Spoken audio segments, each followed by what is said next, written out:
अभी हाल ही में पहलगाम में एक हृदय विदारक और नृशंसतापूर्ण घटना हुई थी। वहां घूम रहे सैलानियों को उनका धर्म पूछकर मारा गया, जिसका बदला हमारे वीर सपूतों ने ऑपरेशन सिंदूर के माध्यम से लिया और दुश्मन को धराशायी किया। पर क्या कोई ऐसी ही या इससे मिलती जुलती घटना हमें भारतीय इतिहास में मिलती है?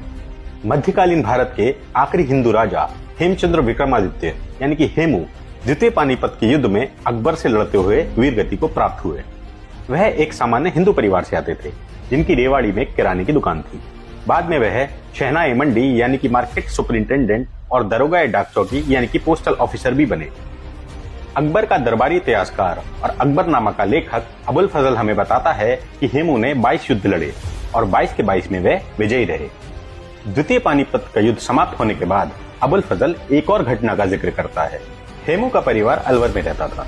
द्वितीय पानीपत युद्ध की समाप्ति के बाद अकबरी फौजें वहां पहुंची और हेमू के पिताजी को ढूंढा गया।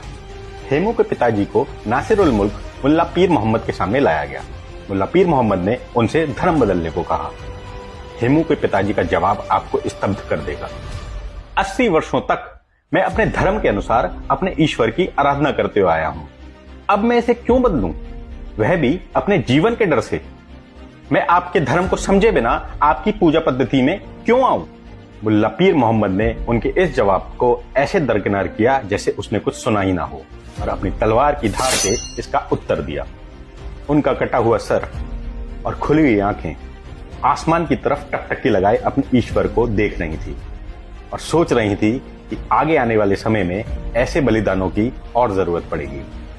जहां एक तरफ हेमू युद्ध के मैदान में वीर गति को प्राप्त हुए, वहीं दूसरी ओर उनके पिताजी धर्म के मैदान में सदगति को प्राप्त हुए।